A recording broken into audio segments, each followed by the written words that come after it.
नमस्कार। रीजनिंग के तहत आज हम कैलेंडर है उससे संबंधित कुछ कंसेप्ट है वो देखेंगे। तो सबसे पहले तो हम कैलेंडर की बात करें तो जिस कैलेंडर का आज उपयोग हम करते हैं जो जनवरी से लेकर दिसंबर तक महीने होते हैं जिसमें उसे रोमन दार्शनिक पोप ग्रेगरी ने एक नया और वैज्ञानिक रूप दिया। ये जूलियस सीजर द्वारा निर्मित था। ये थोड़ी मात्रा अलग आ गई। जूलियस सीजर द्वारा निर्मित था।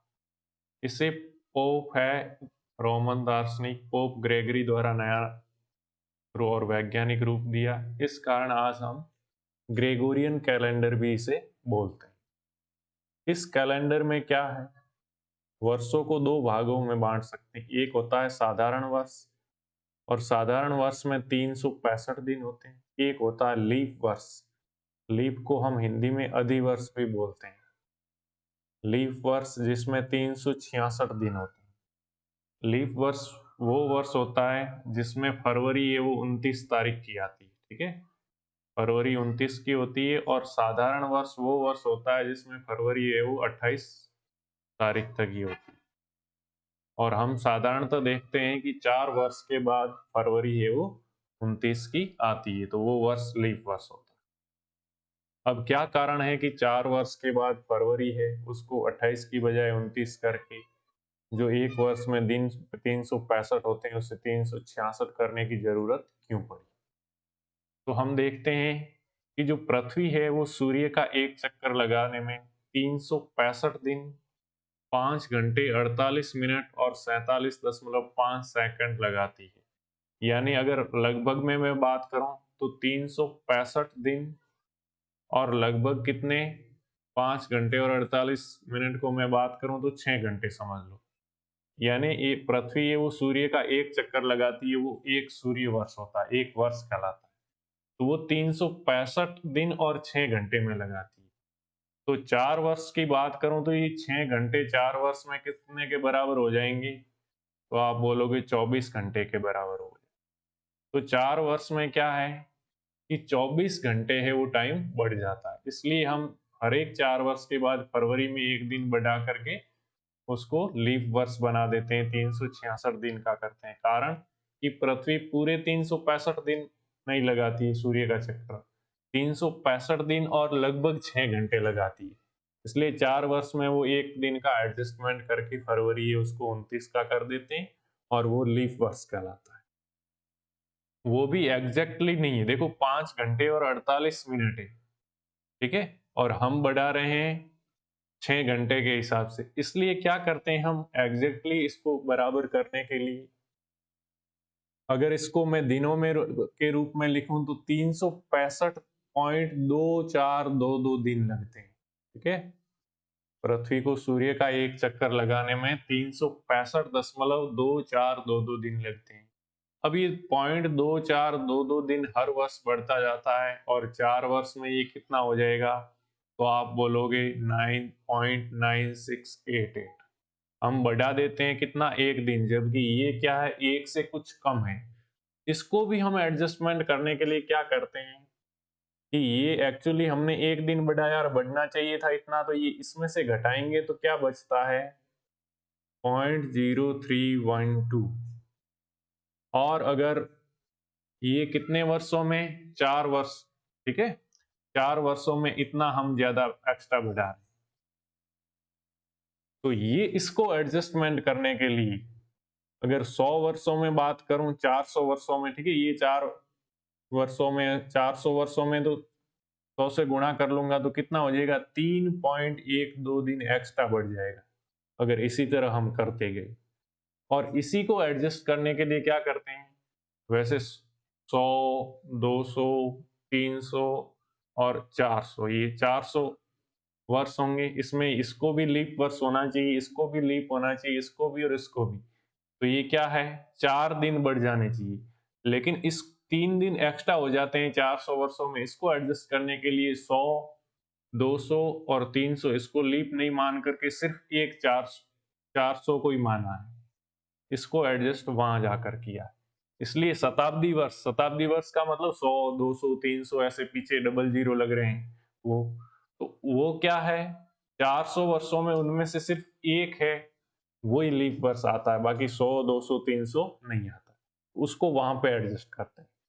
कुल मिला के बात ये है कि हर एक 4 वर्ष में एक लीप वर्ष आता है, तो साधारण वर्षों की बात करूं तो उसमें 4 का पूरा पूरा भाग चला जाए तो वो लीप वर्ष है।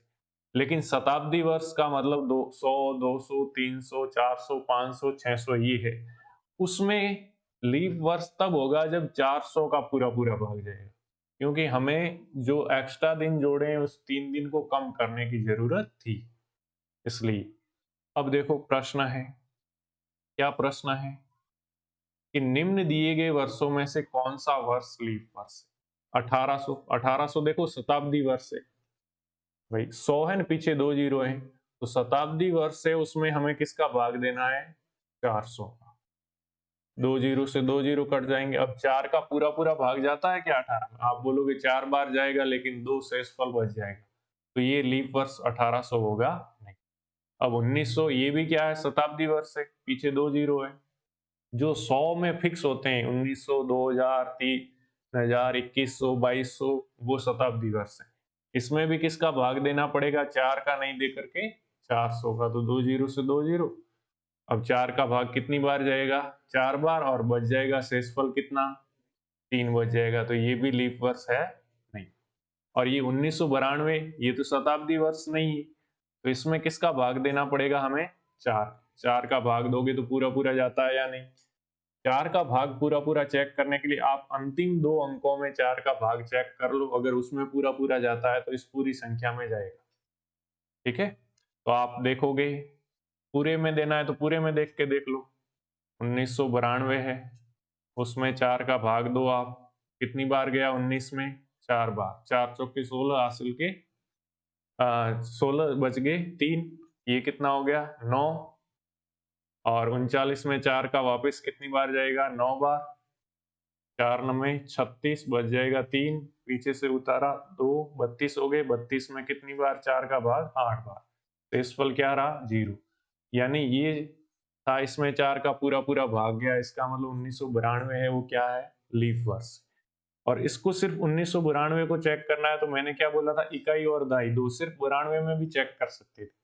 तो सिर्फ 92 में 4 का भाग देते तो 9 में कितनी बार जाता, 2 बार, बच जाता 1, 1 के साथ ये 2 आके 12 होता, 12 में 4 का भाग 3 बार, पूरा पूरा जाता, शेषफल 0, इसलिए ये क्या है। अब इसको तो चेक करना ही नहीं जब ये 1 आ गया है, और वो भी चेक करना है तो इसके पीछे वाले दो 82 में दे के देख लो, 4 का भाग 8 में 2 बार जाएगा, ठीक है। फिर क्या बच जाएगा, शेष तो 0 रहेगा, फिर 2 उतर जाएगा, 2 में नहीं जा रहा तो 0 लगा देंगे, और शेषफल क्या बचेगा, 2। इसलिए यहाँ पे भी शेषफल बच रहा है। यानी लीप वर्ष वो होगा अगर शताब्दी वर्ष से पीछे के 2 जीरो हैं, तब तो 400 का भाग दो, यानी 2 जीरो काट के 4 का भाग दे दो, कहने का मतलब। और अगर पीछे 2 जीरो नहीं है तो 4 का भाग दे दो पीछे वाले 2 अंकों में। अब जैसे ये है, निम्न दिए गए वर्षों में से कौन सा वर्ष लीप वर्ष है, ली नहीं लीप वर्ष, तो ये क्या है, पीछे 2 जीरो नहीं है, इसलिए किसका भाग देंगे, 4 का। तो 4 का इस 8 में 2 बार, और फिर आएगा 4 में 1 बार, पूरा पूरा जा रहा है, शेषफल 0, यानी यही लीप वर्ष है। अब 2004 है, उसके पीछे के 2 जीरो 4 है, 0 4 में भाग जाएगा, 4 का 1 बार पूरा पूरा जाएगा, तो ये भी लीप वर्ष है। अब ये 1400 है, ठीक है, ये क्वेश्चन में क्या है, 1400। 1400 है मतलब क्या है, शताब्दी वर्ष है, तो इसमें 1400 में 400 का भाग देना पड़ेगा, कहने का मतलब 2 जीरो उड़ा दो और फिर 4 का भाग दो, पूरा पूरा नहीं जाएगा, क्या बच रहा है शेषफल 2। फिर 1200 है, तो 1200 में भी क्या है, 4 का भाग दोगे, यहाँ 400 का किसका दोगे, क्योंकि शताब्दी वर्ष से पीछे 2 जीरो है, 400 का, तो 2 जीरो से 2 जीरो काट देना, और इसमें भी क्या है, 4 का पूरा पूरा भाग जा रहा है, इसका मतलब ये क्या है, लीप वर्ष है। 4 3 12, 3 बार गया, शेषफल 0 रहा, तो ये पहला लीप वर्ष, दूसरा लीप वर्ष और तीसरा भी लीप वर्ष, कौन सा लीप वर्ष नहीं है, ये प्रश्न ये होना चाहिए, तो नहीं कौन सा है, ये 1400 वाला, ऑप्शन नंबर सी। तो लीप वर्ष में आपको करना क्या है? साधारण वर्ष होता है, उसमें तो 365 दिन, कहने का मतलब है जो फरवरी है वो क्या होता है? 28 का होता है। और लीप वर्ष होता है, उसमें 366 दिन, कहने का मतलब फरवरी है, फरवरी में बस फेरबदल होता है, बाकी महीने तो सेम रहते हैं। फरवरी कितने का हो जाता है? 29। और साधारणतः हर 4 वर्ष के बाद एक लीप वर्ष आता है।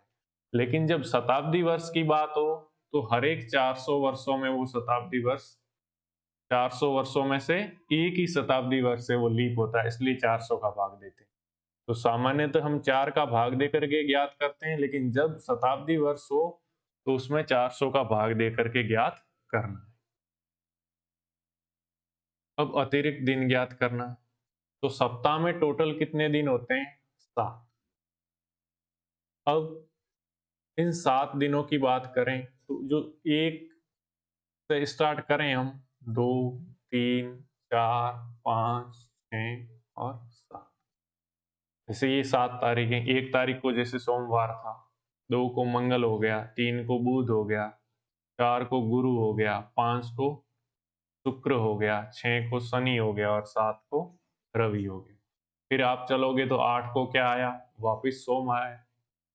इसका मतलब एक सप्ताह के बाद ये साइकिल चेंज होता है। एक सप्ताह और फिर क्या है? 8वां दिन, मतलब एक सप्ताह और एक दिन एक्स्ट्रा इसमें है। फिर 9वां दिन होगा, वो एक सप्ताह में क्या है? 2 दिन। कहने का मतलब अतिरिक्त दिन ज्ञात करने हैं तो क्या करना है? 7 का देना है भाग। जैसे 1 तारीख को सोमवार था और बोले 9 तारीख को क्या था, तो 9 में अतिरिक्त दिन ज्ञात करना पड़ेगा। 9 में 7 का भाग देंगे तो एक बार तो पूरा पूरा जाएगा, यानी एक तो सप्ताह पूरा होगा और कितना बचेगा? शेषफल कितना रहेगा? तो 2। तो 2 है वो जो शेषफल है, वो क्या है? अतिरिक्त दिन। अब भाग किसका देते हैं हम? 7 का। इसलिए अतिरिक्त दिन है, हमेशा जिसका भाग देते हैं उससे शेषफल हमेशा कम होता है। तो शेषफल 0 हो सकता है, 1 हो सकता है, 2 हो सकता है, 3, 4, 5 और 6। 7 होगा तो 7 में तो पूरा पूरा भाग चला जाएगा। ठीक है, तो ये अतिरिक्त दिनों की संख्या हो सकती है। अब इसका एक एग्जाम्पल लेके करते हैं। देखो कि 22 दिनों में कितने अतिरिक्त दिन होंगे, तो 22 दिनों में कितने सप्ताह होंगे, इसके अलावा जो एक्स्ट्रा बचते हैं वो तो ज्ञात कर रहे हैं। तो 22 में क्या करना है? 7 का देना है भाग। 7 का भाग दोगे कितनी बार जाएगा? 3 बार। 7 दिए 21, शेष क्या बचा? 1। कहने का मतलब 22 दिनों में 3 तो आ गए सप्ताह, 3 सप्ताह कंप्लीट हो गए और उसके अलावा एक दिन एक्स्ट्रा बच गया, शेष बच गया। तो ये जो बचा है शेषफल है, वही क्या है? अतिरिक्त दिन। 7 का भाग देने के बाद जो शेष बचता है वो क्या है? अतिरिक्त दिन। अब अतिरिक्त दिनों का प्रयोग कहाँ होगा? तो हम जो ये कैलेंडर स्टार्ट हुआ है 1 जनवरी 1 से, वो उस दिन को क्या था? सोमवार था। 1 जनवरी जब से कैलेंडर स्टार्ट हुआ उस दिन को क्या था? सोमवार। उससे हम स्टार्ट करते हैं। अब बात करें तो साधारण वर्ष होता है, उसमें कितने दिन होते हैं? तो आप बोलोगे 365 दिन। अब 365 दिन यानी साधारण वर्ष में 365 दिन, इसके साधारण वर्ष के अतिरिक्त दिन निकालने हैं तो क्या करूंगा मैं? 365 है, उसमें 7 का भाग दूंगा तो कितनी बार जाएगा? 52 बार जाएगा। तो 52 सप्ताह और एक है वो शेष बच जाएगा, तो एक है वो अतिरिक्त दिन। यानी 52 सप्ताह तो पूरे पूरे हो जाएंगे और एक दिन एक्स्ट्रा होगा। ये साधारण वर्ष की बात आ गई। फिर लीप वर्ष की बात करूं तो लीप वर्ष में कितने दिन होते हैं? 366 दिन। इसमें 7 का भाग दूंगा तो 52 बार पूरा पूरा जाएगा, यानी 52 सप्ताह। और इसमें कितने बच जाएंगे? 2। 2 शेषफल होगा तो 2 क्या है? 2 अतिरिक्त दिन है। ठीक है, तो ये 2 अतिरिक्त दिन हो गए। अब क्या है, हमने देखा था कि 1 जनवरी को सोमवार था। 1 जनवरी सन 1 को सोमवार था। तो फिर 2 जनवरी को क्या होगा? तो मंगलवार होगा। 3 को क्या होगा? बुधवार होगा। 4 को शुक्र, 5 को शनि, 6 को क्या होगा, 5 को शुक्र होगा, 6 को शनि और 7 को क्या होगा, रवि। ठीक है, अब देखिए यहाँ पे इसके अतिरिक्त दिन अब स्टार्ट करूं तो यहां तक तो 6 पूरे पूरे होंगे, 7 में 7 का भाग जा रहा है, इसका मतलब 0। तो जहां 0 है वहां क्या वार है, रविवार। जहां एक अतिरिक्त है आता है वहां क्या होता है, सोमवार। ठीक है, 1 जनवरी को सोमवार था, 2 जनवरी को मंगल, 3 को बुध, 4 को गुरु, 5 को शुक्र और 6 को शनि और 7 को रवि। 7 को रवि, तो 7 में तो एक सप्ताह पूरा हो जाएगा, इसलिए 0, इसको 0 बोल सकते हैं। तो 0 में रवि। वापस 8 तारीख आएगी तो 8 तारीख में अतिरिक्त दिनों की बात करूंगा तो 7 का भाग दूंगा तो अतिरिक्त दिन कितने आ जाएंगे, शेषफल क्या बचेगा, 1। तो अतिरिक्त दिन 1, यानी वापस 8 तारीख को क्या होगा, सोमवार। 9 तारीख को क्या होगा, अतिरिक्त दिन कितने हो जाएंगे, 7 का भाग दूंगा तो शेषफल 2, यानी मंगलवार। इस तरह हम तारीख है वो ज्ञात कर सकते हैं। अब साधारण वर्ष और लीप वर्ष वाले हमने देख ली। इसके अलावा महीने कितने प्रकार के होते हैं, तो कुछ महीने ऐसे होते हैं जिसमें दिन है 30 होते हैं, कुछ महीने ऐसे होते हैं जिसमें दिन क्या होते हैं, 31। तो 30 दिन वाले हैं, उसमें आप भाग दोगे 7 का तो 4 बार जाएगा, यानी 30 दिन है, इसका मतलब कितने, 4 सप्ताह। और बच जाएगा शेषफल 7 चौके 28, क्या बचेगा, 2। तो 2 अतिरिक्त दिन होंगे, क्या होंगे, 2 अतिरिक्त दिन 30 दिन वालों। 31 दिन वालों में भी 4 सप्ताह, 7 का भाग 4 बार जाएगा, लेकिन दिन अतिरिक्त कितने होंगे, 7 चौके 28, कितने बच जाएंगे, 3। तो 3 अतिरिक्त 31 वाले दिनों में होंगे। अब क्या है, फरवरी है, वो साधारण वर्ष में 28 की होती है, तो फरवरी में क्या होगा, 7 का भाग दोगे तो 4 सप्ताह पूरे पूरे होंगे, 7 चौके 28, और बचेगा कुछ नहीं, शेषफल 0, यानी 0 अतिरिक्त दिन होंगे। और लीप वर्ष होगा उसमें फरवरी कितने की होगी, बोलोगे 29 की। तो जब फरवरी 29 की होगी तो अतिरिक्त दिन कितने होंगे, 7 का भाग 4 बार जाएगा और 1 क्या बच जाएगा, शेषफल, तो 1 अतिरिक्त दिन होगा। तो कहने का मतलब 28 की फरवरी है उसमें 0 अतिरिक्त दिन, 29 की फरवरी है 1 अतिरिक्त दिन, 30 तारीख का महीना है उसमें 2 अतिरिक्त दिन, और 31 तारीख का महीना है उसमें 3 अतिरिक्त दिन होते हैं। अब मैं बात करूं 100 वर्षों में, तो 100 वर्षों में क्या होता है, आप बोलोगे कि 76 है वो साधारण वर्ष होते हैं और 24 है वो लीप वर्ष होते हैं। कारण क्या है मैं बताऊं, मैंने बताया ना कि शताब्दी वर्ष है उसमें 100, 200, 300 और जैसे 400, इन 4 की बात करूं मैं तो ये होने तो चाहिए लीप वर्ष, लेकिन वो 3 दिन एडजस्ट करने के लिए 100 वाला, 200 वाला और 300 वाला साधारण वर्ष माना है। ठीक है, लीप नहीं माना है, ये साधारण है। और 400 वाला है वो क्या है, लीप है। इसलिए हम 400 का भाग देते हैं शताब्दी वर्ष में, वही लीप होता है। तो 100 वर्ष में जो 100 वर्ष है, जो 100वां वर्ष है वो लीप नहीं होगा, क्या होगा, साधारण होगा। वैसे आप भाग दोगे 100 में 4 का तो कितने आएंगे, 25 लीप वर्ष आने चाहिए, लेकिन जो 100वां है वो क्या है, साधारण है, लीप नहीं है। इसलिए कितने बच जाएंगे, लीप वर्ष 25 नहीं होकर के क्या हो जाएंगे, एक कम 24, तो 24 लीप वर्ष। और बच गए एक्स्ट्रा कितने, 76, वो साधारण वर्ष। अभी हमने देखा था कि साधारण वर्ष में 365 दिन होते हैं और उसमें 7 का भाग दिया था, तब 52 बार गया था और एक है वो शेषफल बचा था, तो एक अतिरिक्त दिन होता है। तो देखो 76 वर्ष है वो साधारण है, तो उसमें प्रत्येक में एक एक दिन अतिरिक्त, तो कहने का मतलब 76 गुणा एक अतिरिक्त दिन, तो ये हो गई। और जो 366 दिन का जो लीप वर्ष होता है उसमें 7 का भाग देने पर हमने पाया था कि 52 बार गया था, यानी 52 सप्ताह पूरे और 2 अतिरिक्त दिन बचे थे। तो ऐसे ऐसे कितने लीप वर्ष, 24 हैं, तो 24 गुणा क्या होगा, 2, यानी 48 अतिरिक्त दिन ये। तो 76 और 48 टोटल कितने हो जाएंगे, 124। अब 124 भी क्या है, 7 से ज्यादा है, तो 7 का भाग दे दो, तो 7 का भाग दोगे तो कितनी बार जाएगा, 17 बार। 17 सप्ताह अपने अतिरिक्त दिन लेने हैं, तो कितने अतिरिक्त दिन होंगे, 5 शेषफल बच जाएगा। तो 100 वर्षों में, यानी प्रथम है वो शताब्दी वर्ष है जिसे हम 100 वर्ष बोलते हैं। ठीक है, उसमें क्या हो जाएगा, अतिरिक्त दिन 100 वर्ष में कितने, 5। अब 200 वर्ष हैं तो पहले 100 वर्ष में 5, तो 200 वर्ष में क्या हो जाएंगे, 100 इंटू जो 5 थे इंटू 2, यानी 10 वर्ष अतिरिक्त, 10 दिन अतिरिक्त होंगे। लेकिन 10 7 से ज्यादा है, इसलिए 10 में 7 का भाग दे देंगे, तो एक बार जाएगा और शेषफल क्या बचेगा, तो शेषफल बचेगा आपका 3। तो ये 3 है वो अतिरिक्त दिन होगा। 100 वर्षों में 5 अतिरिक्त दिन, 200 वर्षों में कितने हैं, 3 अतिरिक्त दिन। फिर 300 वर्षों में बात करें तो 100 वर्षों में 5 थे, तो 300 वर्षों में कितने हो जाएंगे, 15 अतिरिक्त दिन।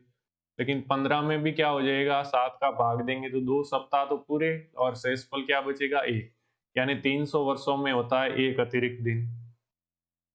अब 400 वर्षों में तो बोलोगे 100 वर्ष में 5, तो 400 वर्षों में कितने हैं, 20।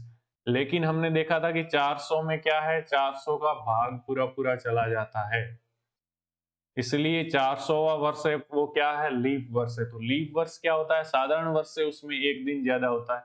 तो साधारण वर्ष के हिसाब से तो होते हैं 20, लेकिन लीप वर्ष आ जाने के कारण एक इसमें जुड़ जाएगा, तो अतिरिक्त दिन कितने हो जाएंगे, 21।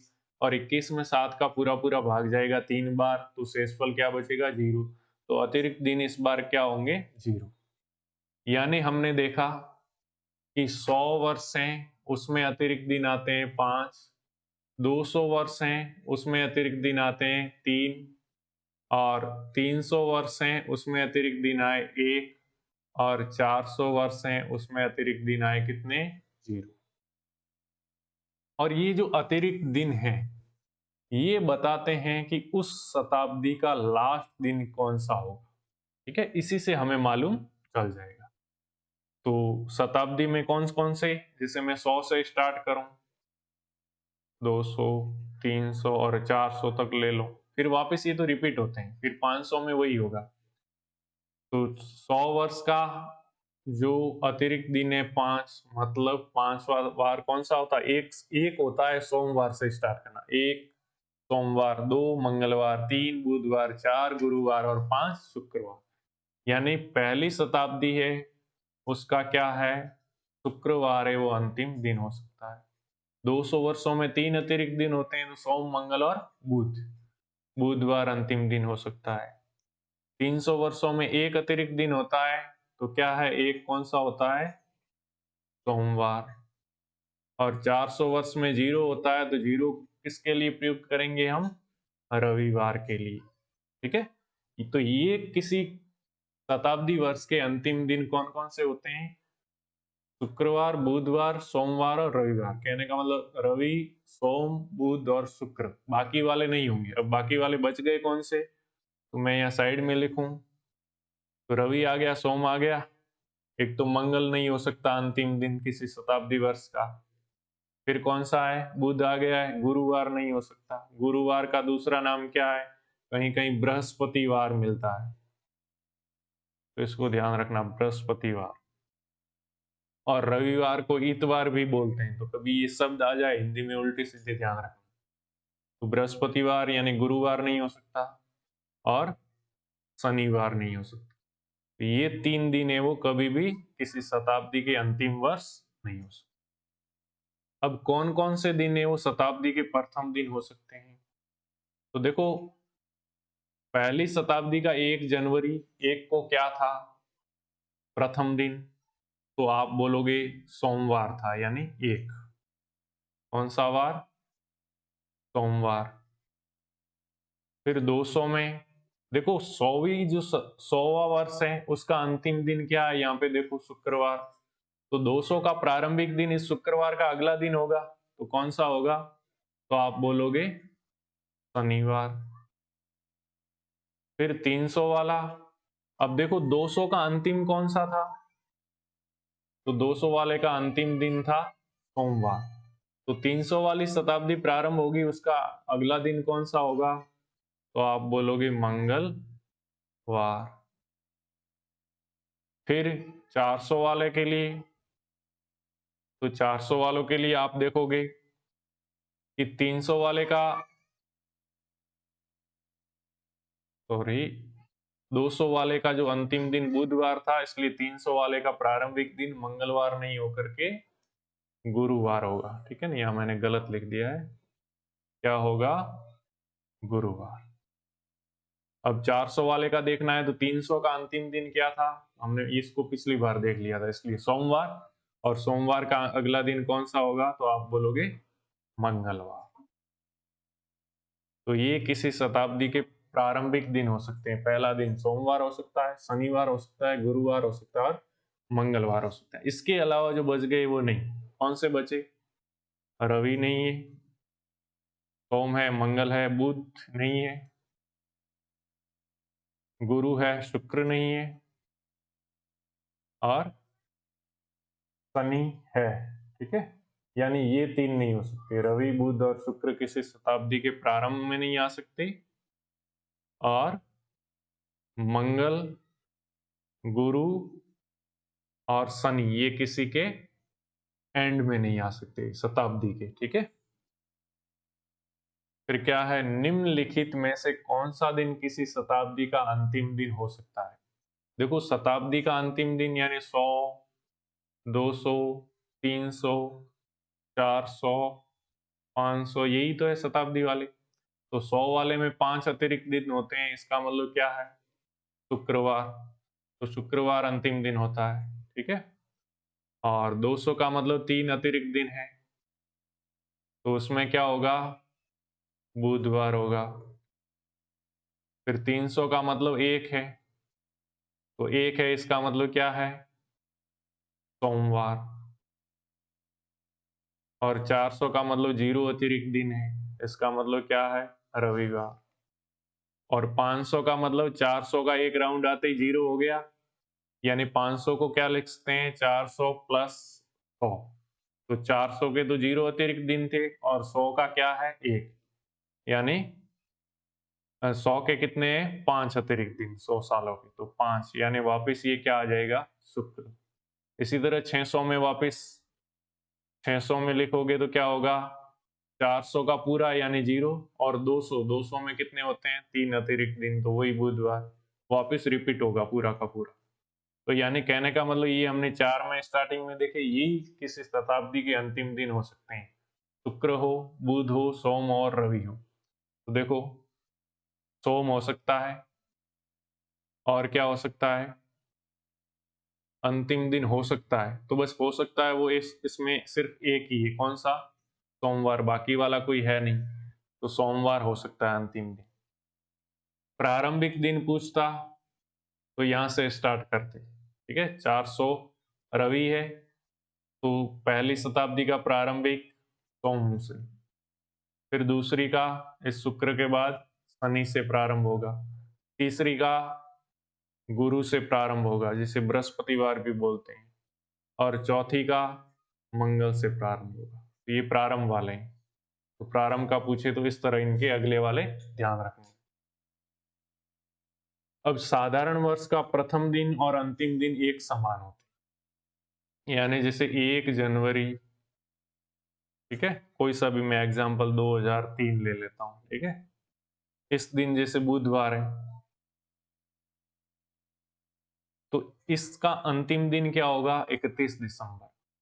तो इस 31 दिसंबर 2003 है, इसको भी क्या होगा, बुधवार ही होगा। क्यों, कि हम चलते हैं 1 जनवरी से 31 दिसंबर तक, तो इसमें या तो 1 जनवरी को गिनो या 31 दिसंबर को, तो टोटल तो 365 दिन होते हैं, लेकिन 1 जनवरी और 31 दिसंबर में से एक दिन ही गिना जाएगा, दोनों नहीं गिना जाएगा, यानी एक कम हो जाएगा, यानी 364। और 364 में 7 का भाग दोगे तो पूरा पूरा 52 बार जाएगा और शेषफल क्या बचेगा, 0। यानी 1 जनवरी और 31 दिसंबर को क्या है, सेम वार होंगे। कब, साधारण वर्ष में, जब 365 दिन का होता है। अब लीप वर्ष की बात करूं तो लीप वर्ष का प्रथम और अंतिम दिन में एक दिन का अंतर होता है। अब जैसे मैं 1 जनवरी 2004 की बात करूं, कि पीछे 04 है, इसमें 4 का पूरा पूरा भाग जाता है, इसका मतलब ये लीप वर्ष है। अब 1 जनवरी को जैसे मान लेते हैं बृहस्पतिवार या गुरुवार था, तो इसी के 31 जनवरी 2004 को गुरुवार नहीं होगा, क्या होगा, शुक्रवार। कारण कि इस बार जो फरवरी है वो 28 का नहीं होकर के एक दिन ज्यादा है, बड़ा है, ठीक है, 29 का होता है, इसलिए एक दिन बढ़ जाता है, तो गुरु की बजाय शुक्र है। तो साधारण वर्ष के तो फर्स्ट और लास्ट डे समान वार होता है, लेकिन लीप वर्ष में एक दिन एक्स्ट्रा होता है, जो 31 जनवरी 2004 को जैसे गुरु की बजाय शुक्र हो।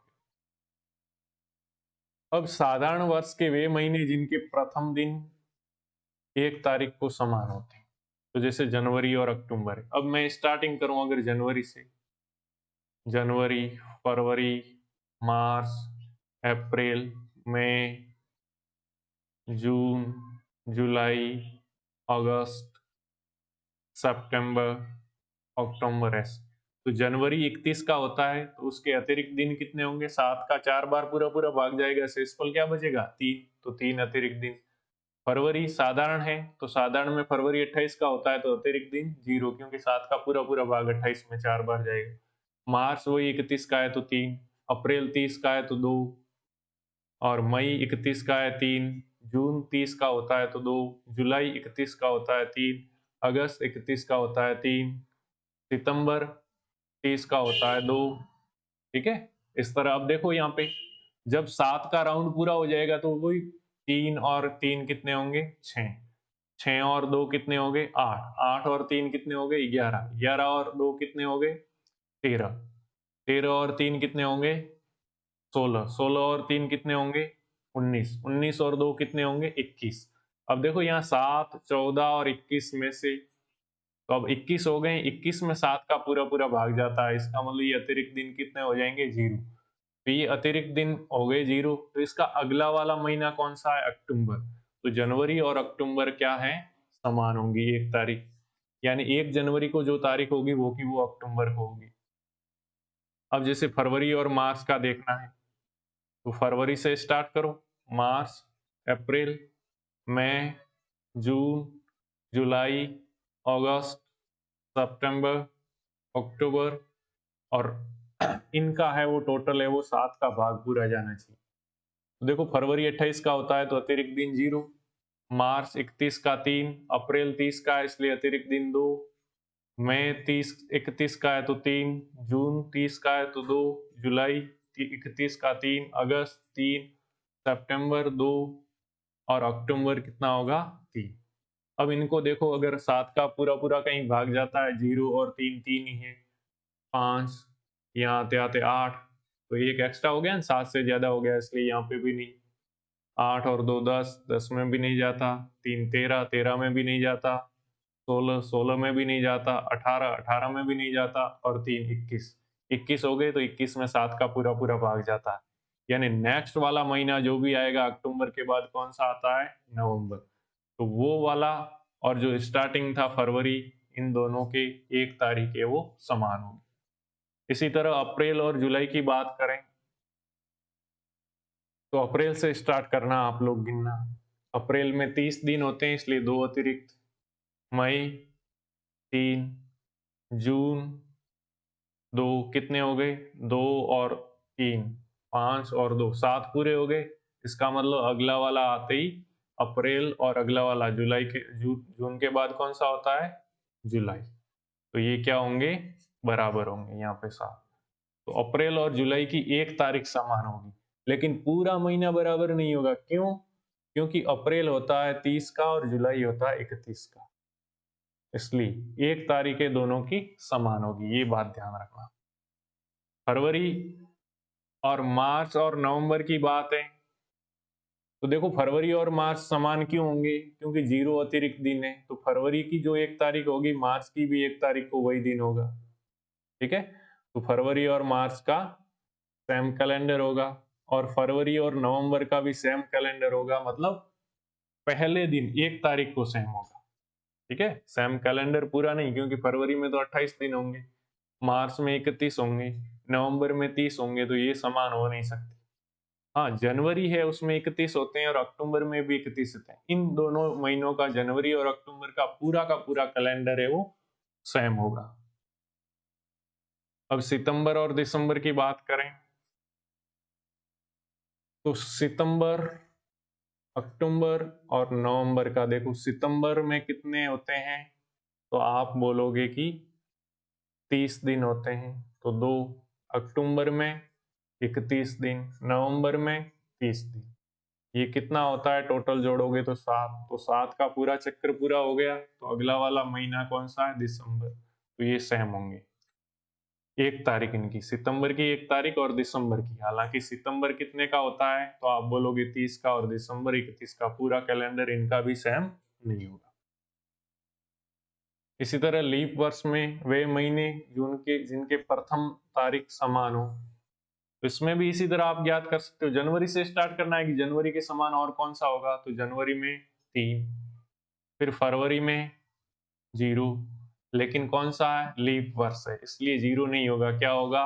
1। साधारण में 0 होता है, लेकिन लीप वर्ष में 29 का फरवरी होता है, इसलिए अतिरिक्त दिन 1।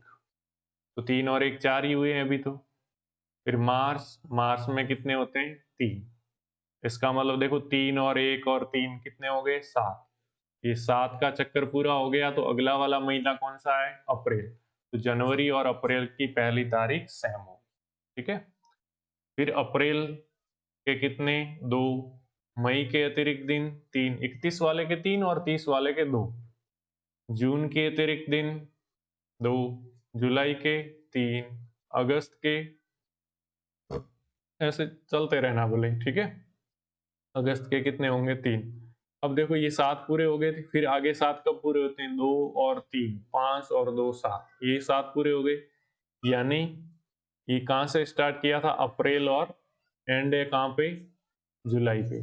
तो अप्रैल और जुलाई भी सेम, कहने का मतलब जनवरी, अप्रैल और जुलाई की 1 तारीख को सेम डे होगा।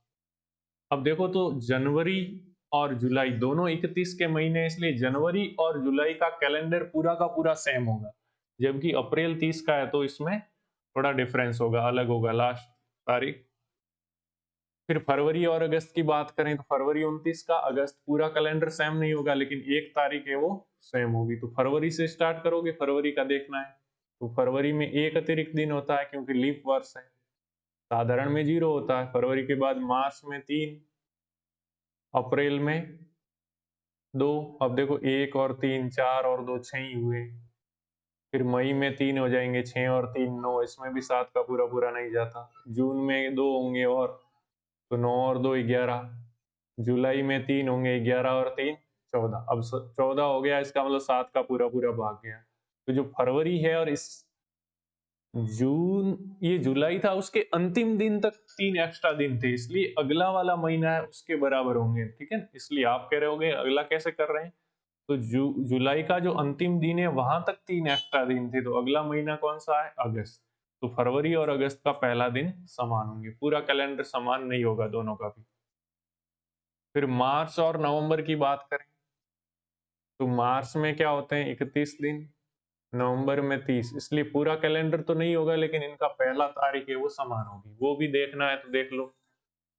मार्च 3 दिन एक्स्ट्रा होते हैं पूरे मार्च महीने को लिए। फिर मार्च के बाद अप्रैल 2, मई 3, जून 2, जुलाई 3, अगस्त, अगस्त को कितने होते हैं? 3, क्योंकि 31 का होता है ना। अगस्त के बाद सितंबर 2, अक्टूबर 3, ऐसे बढ़ते चलो। कहाँ पे 7 का पूरा भाग जाता है? वहां रुक जाओ। 3 और 2 5, 5 और 3 8, कभी भी नहीं जा रहा, एक्स्ट्रा है, बच रहा है। 8 और 2 10, 10 और 3 13, 13 में भी नहीं जा रहा है। 13 और 3 16, 16 में भी नहीं जा रहा है। 16 और 2 18, 18 में भी नहीं जा रहा। 18 और 3 21, 21 में 7 का पूरा पूरा भाग जाता है। यानी अक्टूबर एंड तक ये क्या है? अक्टूबर एंड पूरा हो गया, वहां पे क्या हो गए? 0 अतिरिक्त दिन। तो अगला कौन सा होगा? नवंबर। यानी मार्च और नवंबर की 1 तारीख है वो क्या होगी? समान। अब सितंबर और दिसंबर का भी इसी तरह कर सकते हैं, ठीक है। तो इसमें जो चेंजेस कौन सा आना था? सितंबर दिसंबर, तो उसमें भी वही है, जो लीप नहीं है, क्योंकि इनके बीच में फरवरी पड़ता नहीं है, इसलिए चेंजेस कुछ होगा नहीं। सितंबर और दिसंबर क्या है? सेम रहेगा। और मार्च और नवंबर के बीच में भी फरवरी नहीं पड़ता, तो उनमें भी मार्च और नवंबर सेम था। देखो यहाँ पे मार्च और नवंबर सेम था। फिर अप्रैल और जुलाई, तो अप्रैल और जुलाई के बीच में भी फरवरी नहीं पड़ता, इसलिए सेम है दोनों में। जहां फरवरी पड़ता है वहां पे फर्क आता है दोनों में। तो ये तो हमने देख लिए कि कौन कौन से महीने हैं वो समान होते हैं। ठीक है, अब हम प्रश्न ले लेते हैं डायरेक्ट, कोई सा भी एक प्रश्न जैसे लेते हैं। तो सबसे पहले ये ध्यान रखना है कि 1 जनवरी सन 1, जिसको एडी लिखते हैं, एडी एनो डोमिनी, उसको सोमवार था, इसी को ध्यान रखना है, उसको सोमवार था। तो वर्ष का प्रारंभ है वो 1 जनवरी से होता है, एंड है वो 31 दिसंबर को होता है। सबको मालूम है एक वर्ष में 12 महीने होते हैं, कौन कौन से वो भी मालूम होगा। और यहाँ पे थोड़ा मैं और लिख ही देता हूं इसकी बजाय। देखो जनवरी है, इससे स्टार्ट होता है 1 जनवरी से, और जनवरी 31 का होता है। और अतिरिक्त दिनों की बात करेंगे तो जनवरी में 3 अतिरिक्त दिन होंगे। 7 का भाग देने पर 3 शेषफल बचता है, शेषफल बचता है वही अतिरिक्त। फरवरी देखो कभी 28 का होता है, कभी 29 का होता है। जिसमें 28 का होगा उसमें अतिरिक्त दिन 0, और 29 में होता है उसमें 1 दिन अतिरिक्त। मार्च, तो मार्च आपको मालूम है 31 का होता है, तो क्या होगा 1 दिन अतिरिक्त, सॉरी 3 दिन अतिरिक्त होंगे मार्च में। कितने दिन अतिरिक्त होंगे? 3। अप्रैल कितने का होता है? तो आप बोलोगे 30 का, तो अतिरिक्त दिन 2, 7 का भाग देने पर 2 शेषफल। मई में 31 दिन होते हैं, इसलिए 3 अतिरिक्त दिन। जून में कितने होते हैं? 30, तो अतिरिक्त दिन कितने? 2। जुलाई, तो जुलाई में कितने अतिरिक्त दिन होते हैं? 31, तो अतिरिक्त दिन कितने होंगे? 3। देखो जुलाई और 2 ऐसे 2 कंटिन्यू महीने हैं जिनमें दोनों 31 के होते हैं। जुलाई के बाद अगस्त भी 31 का आता है, तो अगस्त 31, तो अतिरिक्त दिन 3। फिर अगस्त के बाद वापस सितंबर, तो सितंबर कितने का होता है? 30 का, 2। फिर अक्टूबर कितने का होता है? 31 का, तो 3 अतिरिक्त दिन। और नवंबर कितने का होता है? तो बोलोगे नवंबर होता है 30 दिन का, अतिरिक्त दिन 2। और फिर क्या है नेक्स्ट? दिसंबर क्या होता है? 31 का होता है, 3 अतिरिक्त। तो दिसंबर और जनवरी ये दोनों कंटिन्यू 31 तारीख के होते हैं, और जुलाई और अगस्त ये कंटिन्यू 31 तारीख। बाकी एकांतर क्रम में 30 31 चलता है। और फरवरी कभी 28 का, कभी 29 का। सिंपल था, हम 4 का भाग दे देते हैं, उसमें पूरा पूरा जाता है, शेषफल 0 बचता है, तो फरवरी वो 29 का होता है। और शेषफल 0 नहीं बचता है तो वो लीप वर्ष नहीं होता है, फरवरी 28 का होता है। लेकिन शताब्दी वर्ष में हमें 400 का भाग देना है। अगर पूरा पूरा जाए, शेषफल 0 बचे, तो फरवरी 29 का, पूरा पूरा नहीं जाए तो फरवरी 28 का। बस इस बात का हमें कंप्लीट ध्यान रखना है। अब इसी पे आधारित प्रश्न की बात करूं मैं, तो जैसे प्रश्न है कि 1 जनवरी 2001, ठीक है, 1 जनवरी 2001 को कौन सा दिन था, ये ज्ञात करना है। अपने को कुछ नहीं दे रखा है, तो अपने को क्या मालूम है? हमें 1 जनवरी 1 का मालूम है। 1 जनवरी 1 को क्या था? सोमवार था। ठीक है, तो हमें ये 1 जनवरी 2001 है, यहां तक के अतिरिक्त दिन ज्ञात करने। तो इससे पहले 1 जनवरी 2001 है, यानी हमें 31 दिसंबर 2000, और उसके अगला दिन क्या होगा? 1 जनवरी 2001। तो यानी कुल मिला के ये 2000 वर्ष हैं, वो ज्ञात करने हैं, उनके अतिरिक्त दिन। तो देखो हमने देखा था कि 400 वर्ष, देखो 100 वर्ष में हमने कितने अतिरिक्त दिन निकाले थे? 5। 200 वर्ष में कितने निकाले थे? तो 3। 300 वर्षों में कितने निकाले थे? 1। और 400 वर्षों में कितने थे? 0 अतिरिक्त। तो हर 400 वर्ष के बाद कैलेंडर पूरा का पूरा रिपीट होता है। तो अब अपने को क्या करना है, 2000 वर्ष, क्योंकि 2001 का तो हमें निकालना है, तो 2000 तक के अतिरिक्त दिन निकाल दो। तो हर एक 400 वर्षों में ये रिपीट होता है, तो एक 400 में पूरा, फिर नेक्स्ट 800 में पूरा, फिर 1200 में, फिर 1600 में वही, फिर 2000 तक ये पूरा हो गया। इसके बाद यानी 400 में भी 0 अतिरिक्त दिन, 800 में भी 0 अतिरिक्त दिन, 1200 में भी 0 होंगे, 1600 में भी 0 और 2000 में भी 0, क्योंकि हर एक 400 वर्ष के बाद अतिरिक्त दिन कितने हैं, 0। तो 2000 तक ये अतिरिक्त दिन तो आगे 0। अब आगे वाले याद कर लो, 2001 है और उसकी पहली जनवरी यानी अतिरिक्त दिन 0 में क्या है, 1 जोड़ दो, यानी कितने अतिरिक्त दिन, 1। और 1 है वो क्या होता है, सोमवार। ठीक है, क्या था, 1 को सोमवार होगा। ठीक है, अतिरिक्त दिन में 1 को सोमवार होगा, 2 को मंगलवार, 0 को हम रविवार मानते हैं। ठीक है, इस बात का ध्यान रखें। तो 1 को सोमवार, तो इसमें ऑप्शन में जहां पे सोमवार होगा उसको हम टिक कर देंगे।